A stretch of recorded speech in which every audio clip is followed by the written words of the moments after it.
Hi, my friends. Welcome to Inside the Minds of Authors. I'm DC Gomez, your host, and also an indie author.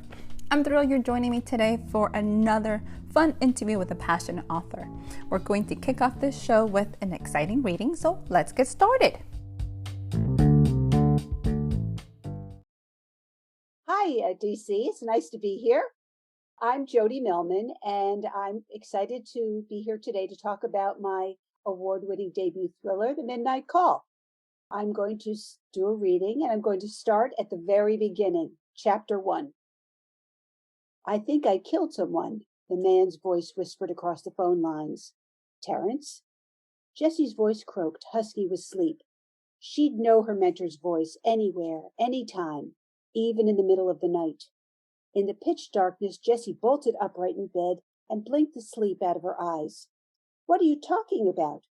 I've done a terrible thing, committed a sin against God, he said. The anguish in his voice made the fine hairs of her skin crinkle with fear, and her hand flew up with a desire to protect the baby tumbling around inside her swollen belly. Yet it was the quiet monotone of his voice that frightened Jessie even more than his confession. Her mentor usually had a confident, intense voice that commanded attention. Tonight it was flat, as if he were no longer aware of reality. There's blood everywhere, Terrence's hollow voice cracked. He was just a boy. I don't know how it happened. Oh my God, what have I done? Nothing was making any sense. Terrence Butterfield, her mentor, her teacher, her friend, a killer? Impossible. But if what he said was true, the only way for her to help him was to remain cool and calm. She inhaled deeply to repress the panic crushing her chest and blew it out in a slow, cleansing breath as she'd learned in Lamaze class. She turned toward Kyle's side of the bed, empty. She gripped his pillow in her fist. She'd find him in a moment. Terrence, how? What happened? Was there an accident? She tried to control the tremor in her voice. No. It was not an accident. Jessie tried to get him to talk, pushed him for more details. It wasn't normal for Terrence to stay quiet for so long about anything, ever. So his lengthy, heavy silence only intensified her unease over his vague confession about killing a kid. If she'd gone into criminal law instead of corporate law, the right words would have rolled off her tongue. For now, she'd have to rely on the adrenaline rush and her instincts. Just tell me where you are, Jessie demanded. What's happened? I can help you. I'm at home, and I have a gun. I can't continue to live. I need to make peace with God. Listen to me. Put the gun down, Jessie's mind raced. If Terrence had intended to kill himself, he wouldn't have called her. He wanted her to keep him alive. There are people who love you, your family, your students. We all love you. I don't know what to do. I'm so confused. This is what you're going to do. It sounded odd commanding him, reversing the roles so that she was the mentor and he was the pupil. Hopefully Terrence had enough wits about him to comply with her instructions, but there was no response except for the clicking of his tongue as he wheezed into the receiver. Just put the gun down and call the police. Tell them there's been an accident. Don't say anything else. Are you with me? I'm on my way. I'll be there in a few minutes. Please don't do anything foolish. Promise me. The cell phone hung like a dead weight in Jessie's hand as the line went dead. Moist palms stroked the curve of a child in strong, circular motions. A tiny foot rose up to accept the caresses like a cat seeking a nuzzle, and once sated, the appendage receded into the depths of her womb. Jessie thought there must be some mistake, but she knew what she'd heard. The thin, stretched quality of his voice convinced her that something was seriously wrong. Kyle, her fiancé, hadn't returned to the room, so she called out his name again. No answer. Flinging back the covers, Jessie set her bare feet on the cold wood floor and ran toward the dresser. Get dressed, find Kyle, go to Terrence before. She didn't want to consider the possibilities. Kyle, Jessie called out again, rifling through the drawers. 3 t-shirts spilled out onto her feet. She grabbed a striped t-shirt and wriggled into it. It was a bit snug over her belly, but there was no time. She had to go. Kyle! The bedroom door flew open with a crash, and Kyle burst into the room wild-eyed. Is it the baby? No, it's not me. I'm fine, but we've got to go, Jessie said, yanking on her sweatpants. Terrence said he's killed someone. He's going to kill himself. She gathered her flyaway hair into a ponytail and hurried toward the bathroom door, but Kyle stepped in front of her, blocking her path. You scared me half to death. And this, again, is about about Terrence. She flinched and jerked back, glaring at him. Let's take a second before you do anything crazy and discuss this. Kyle paused. Babe, as odd as he is, you don't believe that Terrence killed anyone, do you? He raised his eyebrows and cocked his head. When she didn't respond, he added, just in case, why don't we call the police and let them handle it? Jessie shook her head adamantly. Kyle, there's no time to get into this right now, so please call my dad, have him call Terrence. She shivered uncontrollably from the tension ricocheting through her body, her teeth chattering so violently she believed they'd shatter. Make him stay on the phone until we could get there. Come here. His tone softened. Kyle encircled her in her arms, and the tender hand reached down to embrace their child. She trembled, immune to the warmth of his touch and his soft cajoling whispers in her ears. You shouldn't be running around in the middle of the night. Sweetie, look, I've got to go, and I'd appreciate it if you came along, she said, disguising her fear with determination. After 4 years together, Jessie knew that Kyle knew better than to argue with her. After all, she was a lawyer, a damn good one, and once she set her mind on something, there was no stopping her. It was all part of her job. Her clients demanded it. But this was the first time the call had come before the arrest, and it was the first time the late-night call had come from Terrence. Kyle growled and released her, shaking his head in resignation. I guess I can't stop you, can I? He stepped into his crumpled jeans lying on the floor, then zipped them up and was tugging his Yankee sweatshirt over his head when she disappeared into the bathroom. When she returned to the bedroom, it was empty. Jessie discovered Kyle downstairs in the kitchen. He shoved his phone into his jeans pocket and fiddled with her car keys with his free hand. Did you call my dad? Kyle nodded. Ready? Come on, let's go. She reached into the pocket of her hoodie and discovered her phone wasn't there. Damn, I must have left my phone upstairs. I'll be right back. He twisted his mouth in a soured expression. Okay, I'll meet you in the car. As she returned upstairs, she tried to remember where she'd last seen her phone. She'd been in such a rush to get ready that she could have set it down anywhere in the bedroom or the bathroom. She couldn't believe she'd been so stupid, especially when Terrence's life was at stake. Jessie entered her bedroom and gave the room a quick once-over. The phone was nowhere in sight.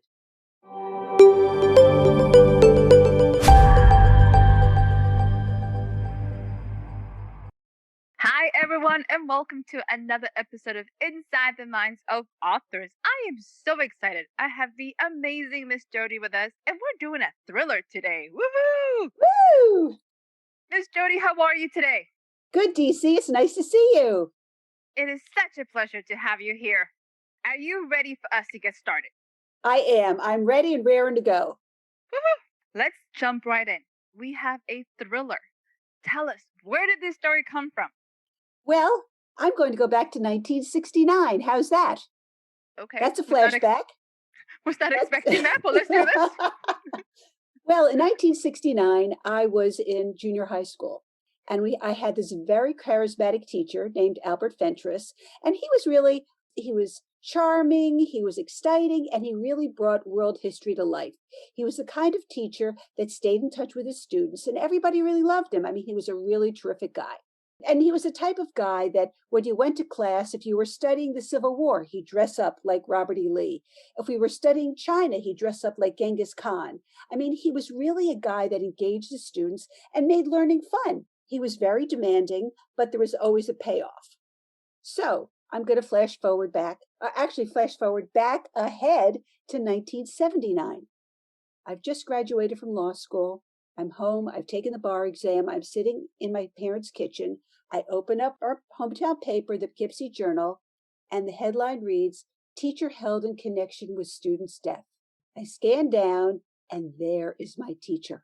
Oh my God. Yes.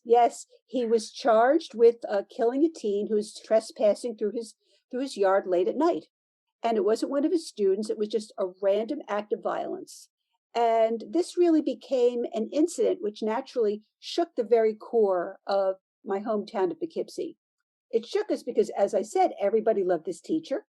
It shook us because everybody knew the family of the victim. And it particularly shook me because I'd been one of his students.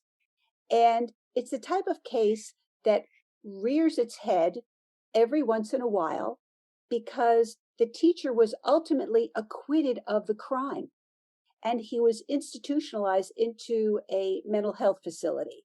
And under the law, under the mental health law in New York State, anyone who is put into one of these facilities has the right to request to be released every 2 years. So every 2 years, this case on the front page of our paper. So it's really something, it's a story that, for obvious reasons, I was intrigued about because it was something that I had a personal connection to and to this day have a personal connection to. So when I first started about writing a novel, I thought I wanted to write about something I knew. I was an attorney, so I wanted to write a legal thriller. I was a female, so I wanted a female protagonist. And I wanted to take the seedling of this true crime and make it the core of the story by having a teacher who has committed this random act of violence on a student and how it actually shakes up an entire community. Now, if you listen to the reading, the first line of the story is, I think I've killed someone. So it's not a whodunit, it's a why done it. And the story explores why this killing occurred and how it really affects the community. This is so exciting. You have me like at the edge of my seat, and I can't figure it out if it's the book, the background of the story, the whole entire thing. I'm like, wow, that is the Yeah. best setting we have had so far. I'm connected, Miss Jody. You're officially Okay, yes. sucked me in. So I can tell you, I told this story from the perspectives of Jessie Martin, who's my protagonist, who's the attorney. And she, as I've indicated, rushes off in the middle of the night to try to help her mentor, at which point she's not thinking and brought into the crime, and her life really circles the drain. It's also told from the perspective of the assistant district attorney, a guy named Hal Samuels, and he is a former law school love of Jessie's, but he's also the assistant district attorney. So he finds himself caught between his passion for Jessie, his career, and he's married. So he's got a lot going on. And then the last perspective is from Jeremy Kaplan, who's the criminal defense attorney. And he tells the story from that perspective. So I try to give the reader a 360-degree view of what a criminal proceeding is like. And I try to do it very realistically. The insight that you bring to the table is amazing because a lot of the times you have thrillers and people go do research. Right. They have to go and they have to ask questions and they looking at all these different pieces to try to get inside the minds. You're there. Yeah, I'm there. Yeah, you can walk us through this in a heartbeat. But like, this is really what happens, and make this connection at an emotional level without diluting the subject, which is beautiful. Were you thinking of making this a standalone, or you're thinking, oh, I can go down the rabbit hole with this and make it a series? I'm going down the rabbit hole. Before this was published, I'd written the second book already. I see this as, I call it the Queen City Crime Series, because Poughkeepsie is called the Queen City of the Hudson. And oddly enough, we've had a string of really bizarre crimes, which will be great fodder for my books in the future. Normally, when you think of New York, you think of New York City, you're thinking of all the things happen in Manhattan, you think of Queens per se, Brooklyn. Right. We're talking to a suburb. So yes. Yes. Nobody thinks nothing happens in the suburbs. That's why you moved to the suburbs. Well, we're located exactly halfway between New York City and Albany. We're also the last line on Metro North, which means that people commute to the city from Poughkeepsie. So, I mean, we do have our issues. We have drug issues. Obviously, we have crime issues. But for being a bucolic community along the beautiful Hudson River, we have a lot of weird stuff that goes down here. I mean, I can tell you a few of these. One, we've had a serial killer. We've had a woman who was found buried inside the wall of her house by her husband. We've had a woman pull a plug on the kayak of her fiance as they were kayaking on the Hudson. We've had all kinds of really crazy stuff, which for me, it's just like a payday. It's like I've won the lottery here. You have inside information to a bunch of insane world that everybody dreams of. Like, I'm officially jealous. I'm like, I have to make stuff that happens in Texarkana. Like, you should get it delivered. I'm like, what? Well, my characters are all made up. I mean, I take this little seed of the crime and then I go ahead and I say, okay, how do my characters fit into this crime? And so I want to, repeat them. People will get to know them. People know Jessie. They like her. They want to see what's going to happen with her relationship with Hal. I'm introducing new characters as we develop the series. It's a lot of fun. I'm having a great time. That makes everything even better. Absolutely. It's a reward in itself that you created this, that you having a blast doing it. You are enjoying the journey, which I love. This is your debut novel, and you're already an award winner. How does that feel? It was a shock. It really was a shock because I mean, I love my book. I have readers who love my book, but then when you send it out and you have reviewers and you have award judges and you have regional romance writers associations, acknowledge the book, it's just like incredible. I mean, it's really, really exciting. I mean, I've won a bronze Ippy. I've won an American Fiction Award for legal thrillers, been a finalist in several Readers and Writers' Choice Awards from the romance writers. I mean, I've really been embraced by the thriller community, the community at large, and romance writers. I mean, it's like a trifecta. I'm really lucky. That is an intense community to win over, and you have done it across the board. So, congratulations. Thank That is you. Thank you. exciting. You went on this adventure and you said, hey, I'm going to get ready. I want to publish. So, are you self published? Are you traditionally published? Or you're a mix? What are you right now? Well, I'm traditionally published. I'm traditionally Okay. published. I have a theater series called Seats New York, and it's like a theater savvy goer's guide to the Broadway and off Broadway theaters. And that's been published for many years by Hal Leonard, which is the biggest music, publishing company in the world. I've been very fortunate with that. And then the Midnight Call, actually, the whole thing, how I got published was totally crazy. I had an agent for a while, but she was in a serious automobile accident and retired from being an agent's representative. So on a whim, I sent in the manuscript to a Twitter pitch contest. There's a Twitter pitch contest called #PitMad. They have it 4 times a year. And, okay, so I typed up my little 144 characters, sent it off into the Twitter sphere, and I was contacted by a publishing company called Immortal Works. It's a small publishing company out in Utah, in Salt Lake City. And they contacted me. They said, okay, let's, we like your concept. Let's see a few chapters. Send them off. Okay, we'd like to see more chapters. Send them off. Okay, we'd like to see the whole book. And I'm thinking, oh, I'm getting excited now. So I sent off the whole book and they contacted me and they said, look, we really like your book, but we'd like you to make some changes. Since we're a clean publication, we need you to take out the swear words and, violence and any reference to sex. I mean, it was understandable. That's a type of press they operate.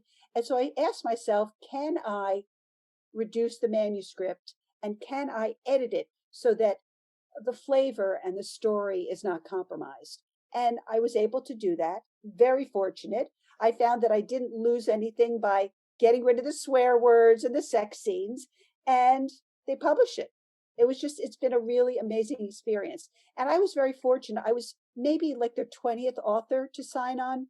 And now, if you go to their website, their Immortal Works website, they've grown, I would say, they've doubled since I signed on with them. So they're an up and coming force in the indie world. I'm very fortunate. Exciting and congratulations. That is Thank such a you. fun story. Oh my God. It's also very encouraging because I know a lot of people who submit to those competitions. So for them to know, it's like, yes, it happens. It actually works and people do get picked up. It's very Yes. encouraging. So Yes. awesome. You have brought some excitement into this. Tell us, madam, how long have you been writing for? I mean, I could say, since I was a little kid, but not really. I mean, I started reading Nancy Drew maybe when I was about 10, and I thought, oh, I'm going to write my own Nancy Drew book. And I remember that I did when I was 10, but I was actually more of a visual artist. I painted and I was one of my minors in college, but I knew that I always wanted to be a lawyer.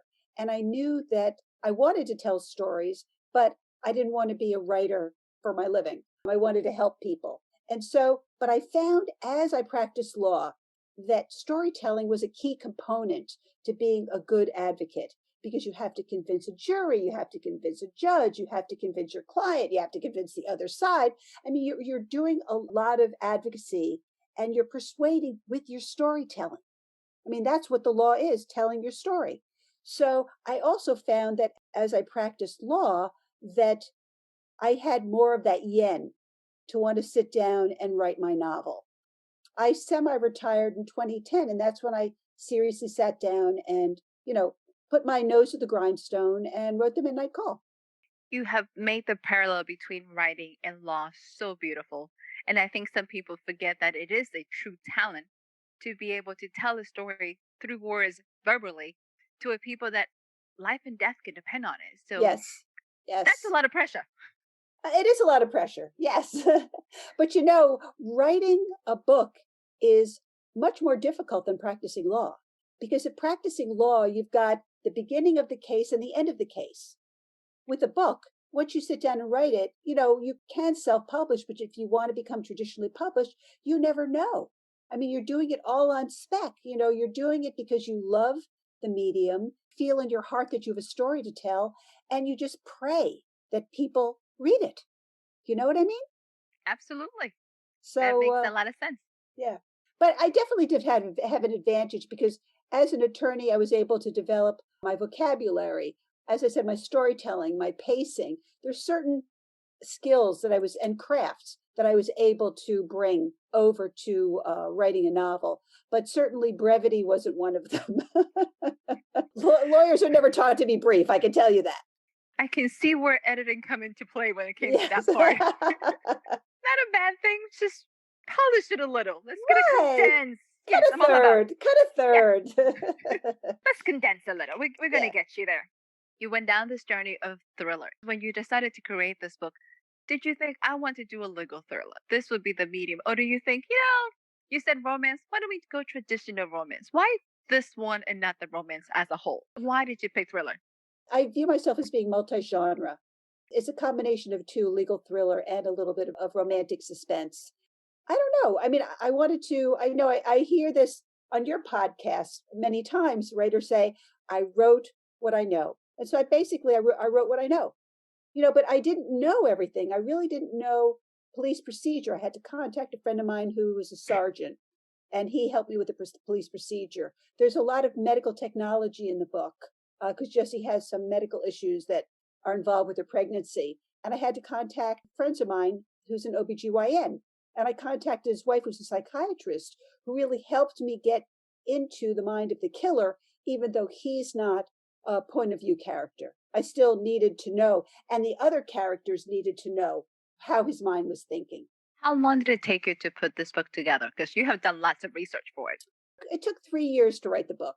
Okay. I would have to say. I mean, I did a lot of scribbling over the years, making notes and doing outlines, but I really didn't put, paper to pen or my fingers to the keys till 2010. It took me about 3 years to write the book. Have you noticed that the second book is coming a lot faster than the first? Absolutely. I don't know about you, but I'm an outliner and I'm an outliner to a flaw.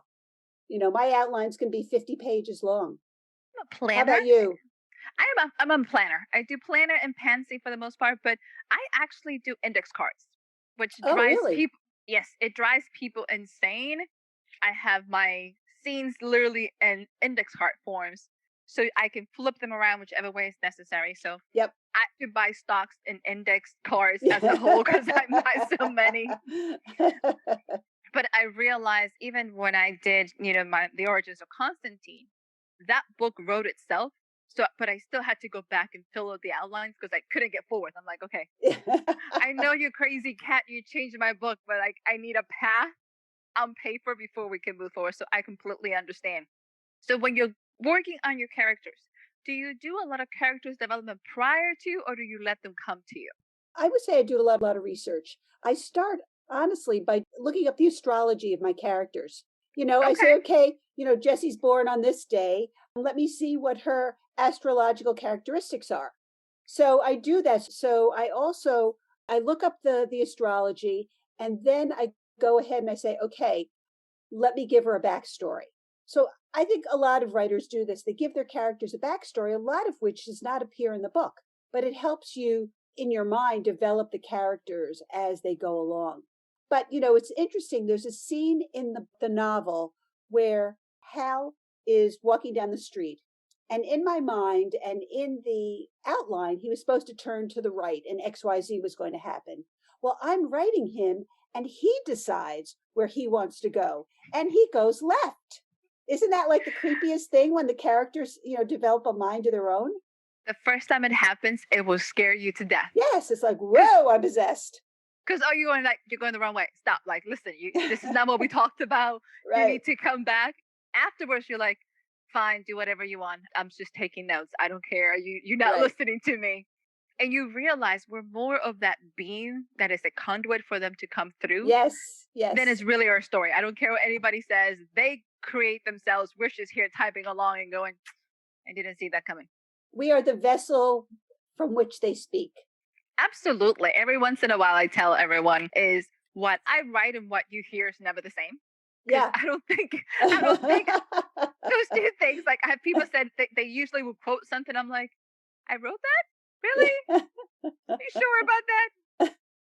As you've been going down this journey, what is one lesson you will tell an aspiring author? Start as close to the end of your book as possible. And this was advice that was given to me by Steve Berry. And if you think about it, it's true. I found myself, especially with this book, I had 10 to 15 pages before the first line, I think I've killed someone. But then I realized that was the inciting incident that starts the book. So start as close to the end of your book as possible. Isn't that brilliant advice? That is absolutely brilliant. And I haven't heard it put it that way. Somebody told me is in the first page of your book, something should happen and it needs to have some bodily fluids. I'm like, that sounds traumatizing and disgusting. Really? And messy. I know. But it really did help to put it into perspective. Something that makes you an emotion and a visual connection. But I like the way they said it. Let's start with the crime and then move forward. Exactly. You don't need to explain the crime. You don't need to explain the background. They don't care if they went to grandma's for dinner the night before. Start at the beginning. Start with the crime. And then just go with it. When you said, I think I killed somebody, you're like, whoa, slow it down. What did you say? Yeah. And you got us hooked, from the beginning. So that is a perfect advice. I haven't heard it before. So I'm like, ooh, I need to remember that one. What are you working on? Ready to work on book 2? Are you moving on to something? What are you doing? Well, book 2 was fully written by the time the first draft was fully written by the time that The Midnight Call came out. It's a continuation of the characters. This time, Jessie Martin is trying to find her way in the world after the traumatic events which happened in The Midnight Call. But we have a new, interesting character, I would say her childhood friend, Ebony Jones, who's a detective. And the two of them at the beginning of the book are like trains on parallel paths. But we find as the story develops that their paths cross. And their paths cross because they become involved with a mysterious woman who's a prostitute. And we learn that she's found by the side of the road. Jessie discovers her. And we don't know where she came from, who she is, how she happened to end up by the side of the road. Ebony and Jessie believe that she is the victim of an assault and a rape. But as we go through the story, we find there's much more beneath the surface. And the story really involves a series of missing women that have occurred over a period of 2 years. So, and again, this is based upon a local serial killer that lived like 3 or 4 blocks from my house. And it turns out that when I was practicing law, my business partner and I had a building, and we were having a problem because we had prostitutes who were soliciting our clients as they were coming into the building. And we were constantly calling the police and saying, please, can you help us? Can you help us? This is getting really embarrassing. And sure enough, over a period of 2 years, the girls disappeared. We then found out that a serial killer was literally picking them up in front of our office building. Okay, and I would change offices. Like, we need to move buildings. We need to get away. Well, we didn't have to. The problem was solved, but then we didn't find out for like 5 or 6 years what had happened. So my story, again, takes a story about these missing women and these at-risk women, and these women pretty much whose cases have become cold because no one cares about them because they're prostitutes. And until one woman escapes and the whole case explodes. And that's where Jesse and Ebony come in. And this time it's a whodunit as opposed to a whydunit. Jesse's going to get banned from her town. Let me just tell you. Yes, she is. Yes. She's always in the wrong place at the wrong time. Pretty much. You're officially that girl that has become the plague. Every time you show she's up. She's the pariah. Yes, yeah. She is the pariah. Something horrible is going to happen. She comes, they know it's coming. It's like, oh God, here she comes again. Not again. Exactly. Your girl's going to get banned. I'm telling you. What is one lesson you have learned specifically in this journey? Perseverance. You just can't give up. You know, I mean, we all have rejections, whether it's by agents or publishing houses, but you have to persevere. You know, I also learned that it's important to have a writer's community. You know, when you're an attorney, all of your fellow brethren are your adversaries. It's not really a very supportive community because everybody really wants to slit each other's throat. But with writers, I mean, they're so welcoming. I've made such wonderful friends through International Thriller Writers, Romance Writers of America, Sisters in Crime. I mean, these are great organizations that are out there for writers. That's really helped me along my journey. I've learned a lot from them. If we're not trying to stab each other in the back. No, or with pens, no. But the pen is mightier than the sword. I never realized how competitive and dangerous lawyers were until now. I'm like, might be avoiding you guys for a while. This is dangerous. It's exciting from the perspective that you're bringing to the table and all the knowledge that you're bringing and how you're taking insane cases that happen in a very suburban town that I never would have thought about. And it's just making them even more exciting. How much of level of actions did you add to your books to truly capture the imagination? How much fun did you have? Oh, I had a lot of fun. Like I said, all of my characters are products of my imagination. And it was great to create those characters and, as you said, have them tell you what they want to do and how they want to act. Even though it's based, or not based, but inspired by the truth, it's a work of fiction. So from the moment that it started, it was all fantasy. And I enjoyed that. The best part is you don't have to persecute them and you know right. The result of your story. This is a win-win for everybody. So, Madame, we're getting ready to switch gears. Are you ready for our lightning round? Absolutely. Bring it on. I feel like I'm not prepared enough. I was like, I never had a lawyer. I might not have enough questions. This could be bad for me. I'm like, oh, God, I'm nervous. I'm never nervous. So, first thing that comes to your mind, don't think too much about it. Gummy bears or Sour Patch? Gummy bears. Sweet. Hiking or swimming? Hiking. Okay. And swimming. Okay, we'll give you both. Wait a second. I'm going to hike and then I'm going to go swimming. That's so much work, but okay. Comedy or drama? Oh, definitely comedy. Really? In these days of COVID, bring on the laughs. Absolutely. Would have thought you'd be more of a drama person, but okay. Early bird or night owl? Early bird. I'm all there with you. So let's see if we can get a little bit more exciting here. One food that best describes your personality. Oh, filet mignon. Go big or go home. Like that.